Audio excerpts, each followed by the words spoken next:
One of the most important lessons I've learned from following, playing, and making content for games in the early access survival shooter genre is that ambitious ideas almost always feel better in the trailer than they do in the finished game. The Day Before is simultaneously one of the most anticipated games of the last few years, and also one that has been thoroughly dragged through the mud by plenty of YouTubers and basically written off as a fake game, something that players would never actually get the chance to play. Well, it released, and while this certainly is a game, it almost would have been better for everyone if it just never saw the light of day. I think that the daydreams we would have had wondering what it could have been would honestly have been more entertaining than the actual gameplay experience of this early access launch. But from the outside, I think it can be kind of hard to see why it's so unsatisfying without actually playing it for yourself. No single part of the game is so egregiously bad that it would be a deal breaker all by itself, but everything is so consistently bland and half-baked that it pollutes the entire experience. You can put a few rotten boards in your house and be fine, but when you build the entire thing out of discount lumber and recycled wiring, you shouldn't be surprised when the entire thing goes up in smoke. When you first load into the game, you get a little cutscene and wake up in the hub location, a survivor compound that just so happens to have exactly what you would expect: a doctor, a gunsmith, a player stash, and some random places to just kind of hang out. The first person that talks to you, Dr. Leonard, sounds like he's voiced by a text-to-speech program. In fact, every character in the game sounds like they're voiced by a computer. It's really uncanny, and if these are real voice actors, the casting director who hired them needs to rethink their job. When you wake up, you get slowly marched through one of those classic hub world tutorials where you have to walk to every character and listen to their dialogue and learn how to equip stuff and upgrade weapons and drink water. It's pretty standard stuff. And up to this point, I was still kind of optimistic that this was going to be an actual game that I might sink some time into.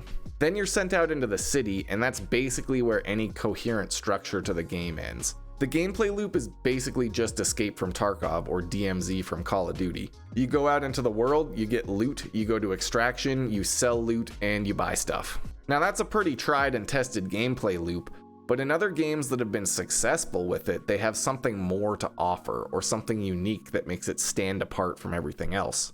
Tarkov, for all its flaws, is still unmatched in its tactical, the world has gone to hell aesthetic. The gun models and the equipment are just beautiful. The sounds and the flow of combat are intense and visceral. It's punishing and it's pretty janky, but it's immersive and exciting and addicting. DayZ is old and it's janky as hell, but it fosters this insane sense of community because people coexist in a physical space on each server, resulting in really unique player interactions and social situations. The Day Before kind of feels like it was trying to hit this middle ground between DayZ and Tarkov, but either through incompetence or overambition, or maybe both, it doesn't manage to capture any of the best parts of any other survival game that's come before it. Combat is frankly boring and just doesn't feel good. It's not unplayable for sure, but it's just generic. It honestly would be fine if the enemies were more fun to fight or if other players were more fun to fight, but they kinda just aren't. Regular zombies spawn in pretty small groups, so you basically never have that oh shit moment of being overwhelmed by a horde of enemies. And from my experience, you can basically always just run past them and they would eventually get stuck on something and stop following you. The more mutated zombies certainly looked more intimidating, but it was the same thing. You either shoot them a couple times and they just kind of fall down and die with no fanfare, or you just run away and wait for them to get stuck on something. This could all be fine if it was actually fun to shoot at things, but enemies barely react to being shot. There's no dismemberment or bullet holes in the zombies, they don't try and grapple you or knock you down, they don't recoil back or stumble when shot. They don't have good death animations, they don't even really have good sounds either. We've been shooting zombies in video games for well over 20 years, and I have to say these are some of the least entertaining zombies to put out of their misery. It's just kinda boring.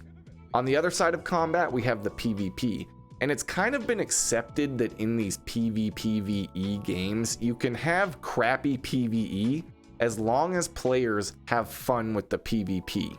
The AI often just acts as a way to stop you from getting bored so you have something to shoot at, or to reveal the positions of other players when they have to shoot at something chasing them. From my little bit of experience with the day before, the PvP is just as anticlimactic as the PvE. I only had 2 PvP fights because it felt like everybody was just running away from each other. In the first one, I shot a guy who didn't see me, and it kinda looked like nothing happened, but then he just fell over dead behind a wall after I couldn't see him anymore. And in the second fight, I was kitted in full armor with a helmet and died in what felt like an instant from the starter rifle by a guy who was clipping through walls and jumping around because the desync was so bad.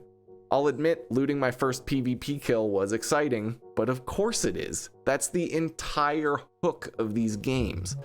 As humans, we get some kind of sick, deep-seated satisfaction from looting our kills, and these games take full advantage of that. So even if it does feel good to loot your PvP kill, it's kind of an accident or just an inevitable part of these hardcore loot games. Next up on the chopping block, we have the sounds and the visuals, and this is a real mixed bag here. Sure, the world is kinda nice looking, the city is pretty cool to explore, but 90% of the buildings, I swear, are closed off and blocked up, and almost every building has only 1 or maybe 2 floors at max, despite being housed in skyscrapers. The setting is pretty basic, just being a generic American city with generic corporate buildings and coffee franchises and clothing stores, things you've seen a million times before. The world looks alright, but once you understand how limited the actual explorable area is, it kinda loses its charm real quick. The skyscrapers might look nice, but if you can't interact with them, then they might as well be a chain link fence for all I care. That's all they're doing is blocking off space. Guns did look alright, and honestly they sounded okay, but pretty generic overall. It was nice to listen to the crackle of gunfire in the distance while quietly looting, but the sound effects aren't anything to write home about. Unfortunately, the one thing that honestly stood out above everything else in the soundscape of the day before were the goddamn alarms.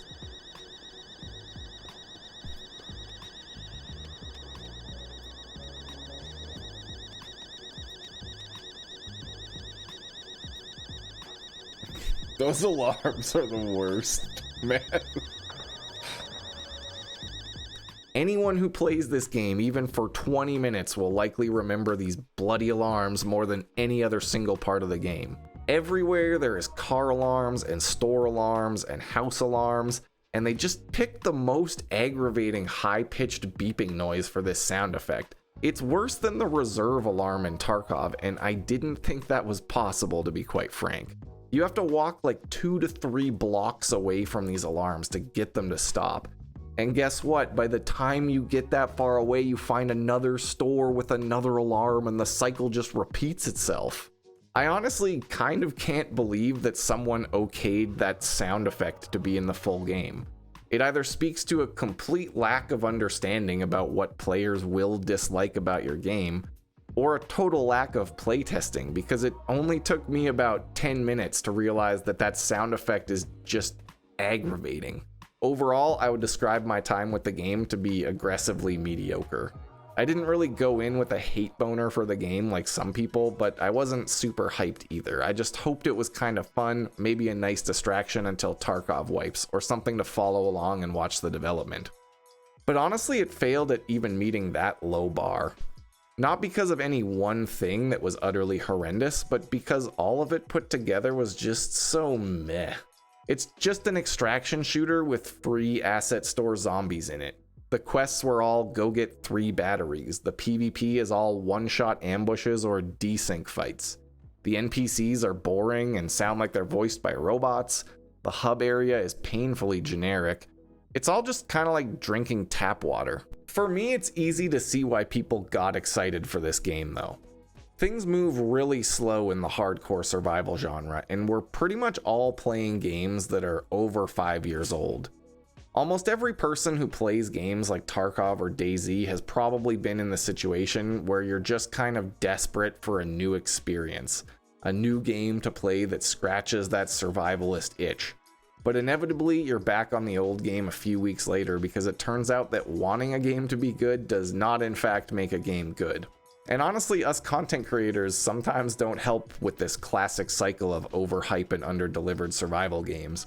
Most of us are so desperate to find something else that we can stream or make videos on that brings the same kind of success as the first games we started covering, that we're more than happy to build up hype in anticipation of being among the first wave of people covering the latest, greatest new hardcore game. And then when that game inevitably fails or just turns out to have barely any content, we go right back to Old Faithful, or we meme on it for a week or two to get some views and then move on. And to be honest, that's what I'm gonna do. The Day Before is so shallow that it honestly made me appreciate what we have with Escape from Tarkov a little bit more. And if I'm gonna play a janky early access survival shooter, it might as well be one with some actual effort put into it. I don't recommend The Day Before, but I'm not gonna tell you what to do. If you need to experience it yourself, just remember to set a timer for that 2-hour refund window because it comes up quick. I do think you could probably get $40 worth of fun out of this game, but honestly, it's just not for me right now. But anyways, that's all I've got to say about it, so thanks for checking out the video. I've got my links down below for the Discord server and my Twitch channel. Thanks for watching the video, and until next time, stay safe out there, my friends.